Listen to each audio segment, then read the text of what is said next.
Hello guys, आज का अपना टॉपिक है SLE, that is systemic lupus erythematosus. ये एक ऑटोइम्यून डिजीज़ है।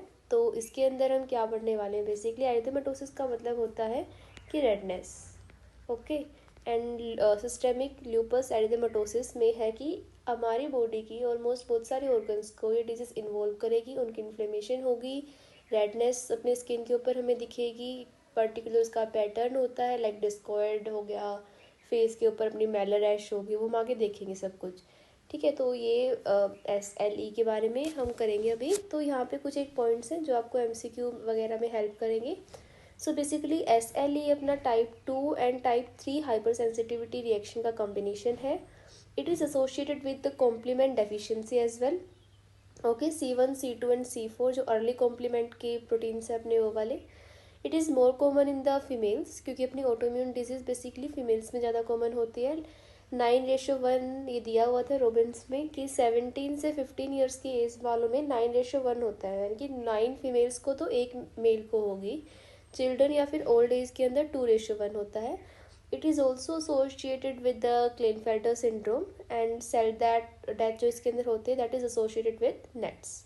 तो इसकी डेफिनेशन क्या है कि ऑटोइम्यून डिजीज़ है इन्वॉल्विंग मल्टीपल ऑर्गन्स, जैसा कि मैंने बताया, characterized by vast area of auto antibodies. Okay, जो एंटीबॉडी अपने खुद के सेल्फ एंटीजन के अगेंस्ट हो, वो एंटीबॉडीज। पर्टिकुलरली कौन सी एंटीबॉडी होती है? Anti nuclear antibody. इसमें क्या होता है? In which injury is caused mainly by the deposition of immune complexes, क्योंकि टाइप 2 एंड टाइप 3 में इम्यून कॉम्प्लेक्स बनते हैं हाइपर सेंसिटिविटी रिएक्शन के अंदर। तो उन इम्यून कॉम्प्लेक्स का डिपोजिशन हो जाना, binding of antibody to various sites in cells and tissues.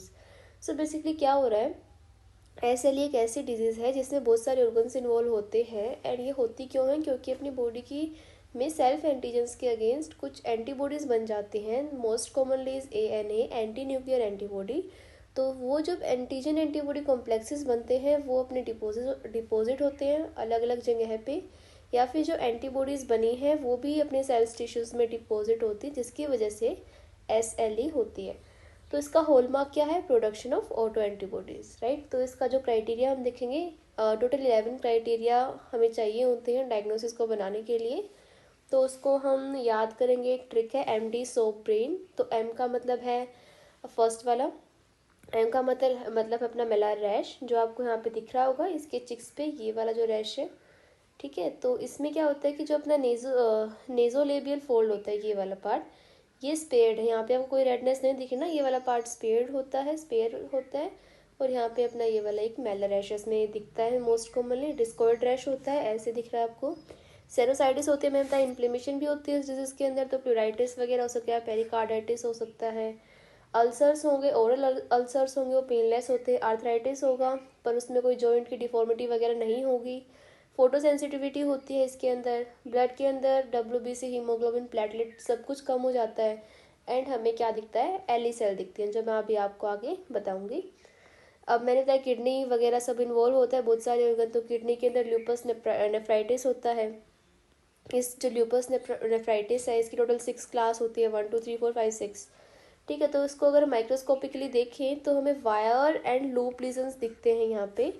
और ये कौन सी 3rd 4th and 5th class के अंदर इसकी दिखते हैं हमें, ल्यूपस नेफ्राइटिस की। मोस्ट कॉमनली ये मैक्सिमम हमें 4th वाले के अंदर दिखते हैं, राइट। उसके बाद अपना ANA, एंटी न्यूक्लियर एंटीबॉडी दिखती हैं। इम्यूनोलॉजिकल एंटीबॉडीज़ वगैरह में दिखेंगी। यहाँ पे न्यूरोलॉजिकल भी होता है, साइकोसिस वगैरह पेशेंट के अंदर दिखता है। तो MD सोप ब्रेन में M for malar rash, D for discoid rash. Okay, soap में SOAP, S for serositis, O for oral ulcer, A for arthritis and P for photosensitivity. उसके बाद आएगा ब्रेन, यानी कि B फॉर ब्लड के अंदर pancytopenia, renal, anti nuclear antibodies, immunological and neurological. ये सब इसके बेसिकली क्राइटेरिया हो गए। उसके बाद आएगा अपना एंटीबॉडीज। तो ये बेसिक साइन देखते हैं हम। मोस्ट सेंसिटिव एंटीबॉडी कौन सी होगी? जो बहुत ज़्यादा सेंसिटिव है, that is ANA, anti nuclear antibody. Most specific कौन सी होगी, जो इसी के लिए पर्टिकुलर स्पेसिफिक है, that is anti Smith antibody. The antibody which is most sensitive as well as specific, that is anti double stranded DNA antibody. And SLE resulting in psychosis, that is anti-ribosomal P antibody. And जो SLE children के अंदर होती है उनके अंदर उसको हम neonatal lupus भी बोलते हैं, वहाँ पे होती है एंटी रो एंटीबॉडी, ये आपको याद रखना है। उसके बाद हमने कुछ पैटर्न्स होते हैं एंटी न्यूक्लियर एंटीबॉडी के, वो हम अभी देखते हैं। ये डायग्राम्स मैंने रॉबिन्स से लिए हैं। तो यहाँ पे सबसे पहला है होमोजेनस पैटर्न। उसमें क्या होगा कि आपको दिख रहा है ये जो पूरा न्यूक्लियस है ये अपना पूरा ग्रीन ग्रीन हो चुका है, यानी कि एंटायर न्यूक्लियस इज अफेक्टेड, मतलब एंटीबॉडी पूरे उसके अगेंस्ट बनी है, न्यूक्लियस के अगेंस्ट बनी है, that is homogeneous pattern. Next है अपना speckled pattern, dot dot type pattern हमें दिख रहा है। मोस्ट कॉमन पैटर्न होता है ये ऑटोइम्यून डिसऑर्डर के अंदर, ठीक है। यहाँ पे जो अपनी एंटीबॉडी बनती है वो होती है, एक तो एंटी स्मिथ होती है, anti Ro and anti La antibody होती है। जो एंटी स्मिथ एंटीबॉडी होती है वो अपनी होती है most common for SLE। Anti Ro and anti जो ला एंटीबॉडीज इस केस में हमें दिखने को मिलती हैं वो अपनी होती है जोगरेन सिंड्रोम के अंदर, जो हमें नेक्स्ट वीडियो के अंदर देखेंगे। तो स्पेकल्ड वाली और पूरे ऑटोइम्यून डिसऑर्डर्स के अंदर सबसे मोस्ट कॉमन है ये, इसके अंदर एंटी स्मिथ हमें दिखती है SLE के अंदर, क्योंकि एंटी स्मिथ जो एंटीबॉडीज़ हैं मोस्ट स्पेसिफिक एंटीबॉडी होती है SLE के लिए। एंटी रो एंड एंटी ला हमें जोगरेन के अंदर दिखेंगे, ऐसा कुछ हमें इसका पैटर्न दिखेगा। सेंट्रोमेरिक के अंदर हमें एंटी सेंट्रोमेरिक एंटीबॉडी दिखेंगी, that is related to CREST syndrome, इसको मैं बाद में बताऊंगी। देन आता है अपना न्यूक्लियोलर, एंड इसमें एंटीबॉडी दिखती है हमें न्यूक्लियोलस के अगेंस्ट। तो ये जो छोटा सा ग्रीन कलर का हमारा न्यूक्लियोलस है, ये वाला पार्ट के अगेंस्ट हमें एंटीबॉडी यहाँ पे दिखती है। ओके, ये जो है हमारे सेंट्रोमियर है, centromeric antibody, anti centromeric antibody इसमें दिखती हैं। इसके बाद नेक्स्ट अपना आता है रिम पैटर्न, ये साइड साइड से जो रिम बनाया हुआ वो वाला पैटर्न, इसमें antibody are only against the anti DS-DNA। Okay, तो मैंने आपको बताया था कि ब्लड, जब हमने देखा क्राइटेरिया 11 क्राइटेरिया, उसमें ब्लड के अंदर ब्लड स्मेयर में LE सेल दिखती हैं।